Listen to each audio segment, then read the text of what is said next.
Hello বন্ধুরা, welcome back to দীপসার ছোট্ট জগৎ। আশা করি তোমরা সবাই ভালো আছো, আমরাও খুব ভালো আছি। আরও একটা নতুন ভিডিও নিয়ে তোমাদের সামনে হাজির হলাম। তো বুঝতেই পারছো এটা কি। হ্যাঁ, এটা চিকেন। দেখো, চিকেনটাকে ভালো করে ধুয়ে নিয়েছি। ধুয়ে প্রথমেই হচ্ছে তেল দিয়ে দিলাম। তো দেখতে পেলে ফার্স্টেই তেল দিলাম। এরপর দেখো হচ্ছে একে একে সব মশলাগুলো দিয়ে দেবো। হলুদ দিলাম।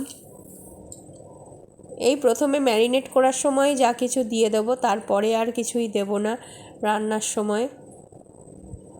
তো এতে সুবিধে হয় বেশি বলে এইভাবেই করি আমি। সবাই করতে জানি, তোমরা কে কীভাবে করো আমাকে জানিও। আমি যেভাবে করি সেটাই তোমাদের সাথে শেয়ার করলাম। তো এই হলুদ দেওয়ার পর হচ্ছে লঙ্কার গুঁড়ো দিচ্ছি, রেড চিলি পাউডার। এটা রেড চিলি পাউডারটা কালারটা ভালোও আসবে, আর ঝালও হয়। যে যেরকম ঝাল খাবে সেই পরিমাণে দেবে।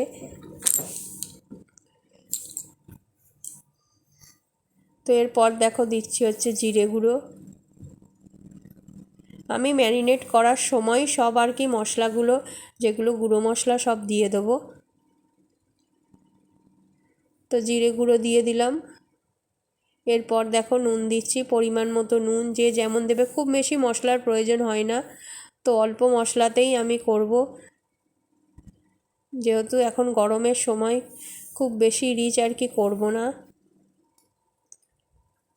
তো নুন দিয়ে দিলাম। এরপর দেখো এটা দিচ্ছি হচ্ছে টক দই। টক দইটা তোমরা চাইলে দিতেও পারো, নাও দিতে পারো। আমি টক দই দিয়েই বেশিরভাগ সময় করি, তাই টক দইটা দিয়ে দিলাম। তো এরপর হচ্ছে ভালো করে মাখিয়ে নেব চিকেনটাকে।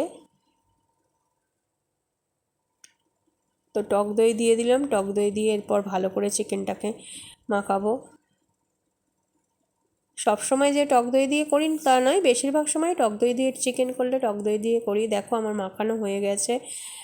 মাখানোটা পুরো দেখাতে গেলে অনেকটা টাইম লাগবে, তাই মাখানোটা মেখে নিয়েই তারপরে তোমাদের সাথে শেয়ার করেছি। আর টমেটোগুলো কেটে এই উপরে দিয়ে রেখেছি, রান্নার সময় টমেটোগুলো ইউজ করব।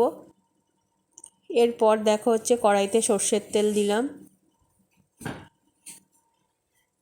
তো হ্যাঁ, বুঝতেই পেরেছো, টক দই দিয়ে বানাবো হচ্ছে মাংসের আর কি ঝোল, লাল লাল মাংসের ঝোল।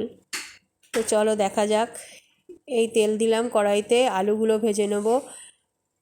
আলুগুলো ডুমো ডুমো করে কেটে, যেভাবে আর কি মাংসের আলু কাটা হয় সেইভাবেই কেটেছি। বড় বড় করে, বড় আলুকে আর কি 4 পিস করা। তো আলুটাকে ভেজে নিলাম। এরপর দেখো ওই তেলেতেই হচ্ছে তোমার আর কি পেঁয়াজ দিয়েছি। মানে কোচানো পেঁয়াজ। অনেক সময় পেঁয়াজ আমি পেস্ট করি, তো সময় কম থাকলে আর পেঁয়াজ পেস্ট করি না, একেবারে তোমার হচ্ছে পেঁয়াজগুলোকে কুচিয়েই দিয়ে দিয়েছি। এরপর দেখো আদা রসুন বেটে রেখেছিলাম, সেই আদা রসুনের পেস্ট দিয়ে দিলাম। তো এরপর হচ্ছে ভালো করে একটু ভেজে নেবো আর কি, কষাবো জিনিসটাকে। মুরগির মাংস জানোই, যত কষাবো তত হচ্ছে তার টেস্ট বাড়বে। মটন হলে কোনো ব্যাপার না, সিটি মেরে দিলে হয়ে যায়, কিন্তু মুরগির মাংস যেহেতু কষিয়েই পুরোটা করব, তো ভালো করে কষাতে হবে। এরপরে দেখো ম্যারিনেট করা যে মাংসটা রেখেছিলাম সেটাকে কড়াইতে দিয়ে দিলাম। এরপর ভালো করে মানে হচ্ছে কষবো। দেখো এখন কিন্তু কোনো জল ইউজ করবোই না, কত জল বেরোবে শুধু মাংসটা থেকে দেখো। তো এই ভালো করে কষাচ্ছি। মুরগির মাংস কষাতে একটু টাইম লাগে, আমার তো তাই লাগে। আমার যেন মনে হয় মটন বেশি সোজা প্রেশার কুকারে দিয়ে দিই, ঝটঝট সিটি পরে হয়ে যায়।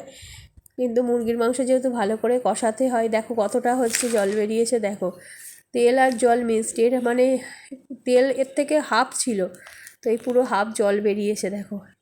এরপর ভালো করে কড়াইতে কষিয়ে নিলাম। কড়াইতে কষানোর পর আমি আবার এই মাংসটাকে ডেচকিতে দিয়ে দিই, আর লাস্টে ডেচকিতে দেওয়ার পর আর কি কড়াইয়ের জলটা খানিকটা গরম করে দিচ্ছি।